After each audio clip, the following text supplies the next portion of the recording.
Now that the Four Nations tournament is over, sad, let's look at what USA players had stock up, stock down. Pretty simple. Only looking at Team USA, 5 for each. Who had their stock go up? Who had their stock go down? Let's take a look first at stock up. One that Zach already mentioned in the last segment, Zach Werenski of the Columbus Blue Jackets. This guy has been awesome all season long, both ends of the ice. He's actually making a sneaky MVP Hart Trophy case here for kind of what Columbus has done coming out of nowhere.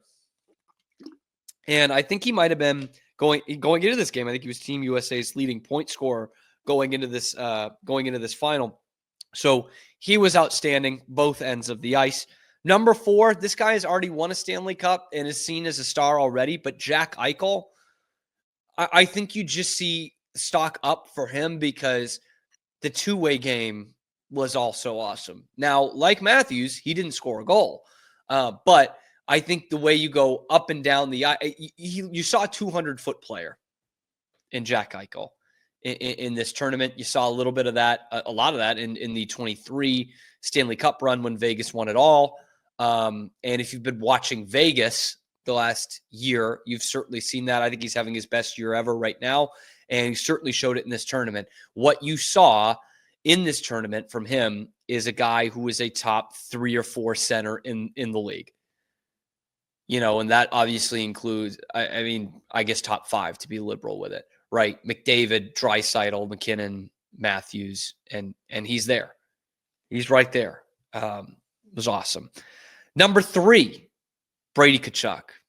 What else do I need to say? I mean, the guy has never played in a playoff game, and so I think a lot of people have not seen Brady Tkachuk at all, just as a guy who's played in Ottawa his whole career and has never played in a playoff game. But you want to talk about a guy who was built for the postseason. You saw it in this tournament. Like this was a playoff style of hockey, and he thrived. He scored big goals for this team. You know, he scored 2 against Finland. He scored the equalizer in the final to make it 1-1. And it was all doing the same thing, going hard to the net and being physical in the corners. How many times he won puck battles in the corners, man? He wasn't just that fight against Sam Bennett. Like, he was physical as holy hell the whole series. He left it all out on the line. He is a very good two-way player. He is someone I would kill to have on the Bruins. And I don't think the Bruins are going to make the playoffs this year. So I'm almost kind of hoping that Ottawa does in their place because I want to see Brady Tkachuk playing in it. I still would rather have the Bruins make the playoffs, but you know what I mean. Number 2, Dylan Larkin. Dylan Larkin is the antithesis of one of the guys I have on the stock down list, but in the perfect way. He accepted a 4th line role to a T. This is a guy who has grown up an icon. Michigan kid, starred at the University of Michigan, and then becomes, I think, the youngest Red Wings captain in their history. He's been the captain of the Red Wings for years now. He's also not played in a playoff game, but you want to talk about a guy who is the face of the franchise there and has been, you know, he's always been, the Michigan kid playing at U of M. The Michigan kid who played at U of M and now plays for the Red Wings and is now the captain of the Red Wings. He has always been the guy. And he comes on to this team, accepts a 3rd, 4th line role, and was genuinely one of the best forwards in the tournament. I mean, did all the little things well, scored some goals, scored the game winner against Canada on Saturday. He major stock up. A lot of fans are going to know the name Dylan Larkin from now on. And number 1, I mean, you couldn't be any more stock up than this guy. Jaccob Slavin. Wow. I mean, he was one of the most underrated players in the league going into this tournament. He's probably the most underrated player in the league right now. I mean, you could have made an argument for him being the tournament MVP. Like, he was that good for the U.S. throughout. And you're not going to see it in the point totals. But if you watch the games, you're going to be like, and they call him the eraser. I mean, that's what he is. Jaccob Slavin prevents you from playing offense, which is exactly what he's supposed to do. And that play he had on Crosby in the second period last night is one of the best defensive plays I've ever seen. Ever seen. He's boxing him out. The rebound goes right to Crosby's forehand, and he's anticipating that the rebound is going there. And with lightning quick instincts, he turns around full, 360 with his stick and gets the stick on it and clears it away. I've never seen a play like it in the low slot. It was unbelievable. And by the way, I should mention for Jack Eichel in that 200-foot game that we've been seeing, he had one of the other best defensive plays I've ever seen also in this game. He's on the penalty kill. This is Jack Eichel, number 2 overall pick, silkiest skater you've ever seen, beautiful hands, like all this great offensive talent. He's on the penalty kill. He blocks a shot that breaks his stick, plays out there with 30 seconds without his stick, and then makes a beautiful kick save in the slot, controls it with his skate and kicks it out. Team USA played awesome team defense, but it did start with Jaccob Slavin, who, Eraser is I don't even know if it's doing enough. This guy should be getting Norris Trophy recognition. And maybe we're in this era now where you have to be a Quinn Hughes, Cale Makar, Erik Karlsson, and have a ton of offensive upside too. If that's the case, that's too bad, because Jaccob Slavin had to be their most valuable player at the tournament and has to be one of the most valuable defensive players in the entire league. He was off the charts good in this tournament. Couldn't believe how good he was. And this is a guy who's watched a lot of Hurricanes against the Bruins the last couple of years. Honorable mention, by the way, in stock up is Connor Hellebuyck, who was pretty great in this game. The only reason I don't have him on the list is because he's won 2 Vezina trophies. But the knock on him is that he folds in the playoffs. And this was the playoffs here, and he was excellent and kept them in the game at some points in this game in the final. When it could have been 2-0 Canada, he was backpacking them. And I don't think any of those goals are ones that you can really blame Connor Hellebuyck. So it's a bit stock up there. Stock down. Number 5. I actually weighted this one. Number 5, Brock Nelson. He looked about as old as he did in that picture. Played about as old as that was. In fact, he had a bad icing play that led to the faceoff that Canada scored its game-winning goal. Just was not strong on the puck, was not creative at all in this tournament.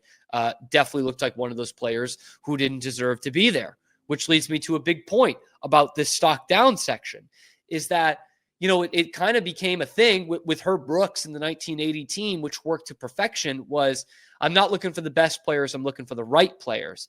And I think the U.S. might have looked too much for the right players in this tournament rather than the best players. You played a couple of guys out of position anyway. I would have much rather had a guy like Tage Thompson or Cole Caulfield out there than Brock Nelson. Another thing they did was have too many players from the goddamn New York Rangers. The Rangers stink. They're mid as hell. They have absolutely fallen apart in less than a year. And yet I've got 3 or 4 New York Rangers on there. And I could have had them all on the stock down list. I only put 2 of them to be nice. I didn't put all 4. But number 4 on this list is Adam Fox, and he probably should be higher now that I look at it. This is a Norris Trophy winner, and golly, did he suck in this tournament. Suck, especially last night against Canada. He might have been their worst defenseman in the tournament. Just dreadful, man. Puck constantly hopping over his stick, out of position all the time. Couldn't hold the line. There was that one play where he was just hanging out in the neutral zone like Seth Jones in that famous Patrick Kane clip, and they passed back to him, and he's not even in the goddamn zone. He was awful in this tournament. Another New York Ranger, number 3, Vincent Trocheck. Don't know why he was there. Genuinely don't know why he was there. 4th line kind of grinder. He was the one that you point to and you were like, well, this guy doesn't have very much skill. Oh, but he's tight with JT Miller, but he's not going to play on the same line as JT Miller. Just gave you absolutely nothing in this series. Nothing at all. Kyle Connor, number 2. You want to talk about giving you nothing. You want to talk about a big disappointment. Kyle Connor of the Winnipeg Jets went into this tournament as a first liner, and he was a healthy scratch in the championship game. That is a massive fall from grace. Massive. Kyle Connor, What are you doing for me? What are you doing for me, bud? Absolutely nothing. And a guy who did play all the games, maybe I should have put Kyle Connor number 1, but he put him at number 2 because this guy did play all the games. But Jack Hughes, talk about a guy who looked lost, especially in these last 2 games. I think he's got 11 points in 12 career playoff games, but that looked like a guy who was not made for the playoffs at all. Just no physicality, lacked the creativity in this game too, but couldn't win puck battles. Did not play along the boards at all as a winger. Just the game was too physical for him. It was too intense for him. I would be pissing my pants if I was a New Jersey Devils fan and that's your guy going into the postseason. I really would. I just thought he was a boy amongst men in this Four Nations Faceoff, specifically in the final of that game. Really could have used some more out of him. You got to question what he's going to be like in the playoffs. It's kind of funny, like he's played playoff games. Brady Tkachuk hasn't. Brady Tkachuk's made for the playoffs, clearly. I almost said Quinn Hughes. I like Quinn Hughes a lot. Jack Hughes is not. And that was a big disappointment for me. So there's your stock ups, your stock downs. We'll see how many of these guys are playing in the playoffs this year. Certainly those Rangers guys won't be, but let's load them up. Let's put all them on our team. Them and Brock Nelson. That'll be interesting to see what it looks like next year. Whether it will be guys like Tage Thompson and Cole Caulfield and Lane Hudson, maybe a Will Smith, probably a bit too early for him. Maybe too early for Lane Hudson, but we'll see. That Olympic ice surface could beckon for a guy like Lane Hudson over even a Norris Trophy winner like Adam Fox, just from what we saw in this tournament, what we've seen this season.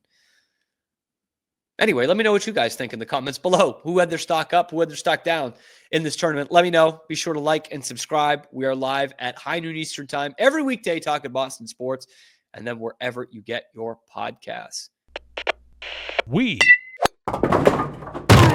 are Rogue Media Sports. Hey, thanks for stopping by. And if you like this video, be sure to give us a like and subscribe. It really helps out the channel a ton. You can follow me on Twitter here for some more outrageous Boston sports takes coming to you every weekday at noon Eastern time. And then after that, wherever you get your podcasts. We are Rogue Media Sports.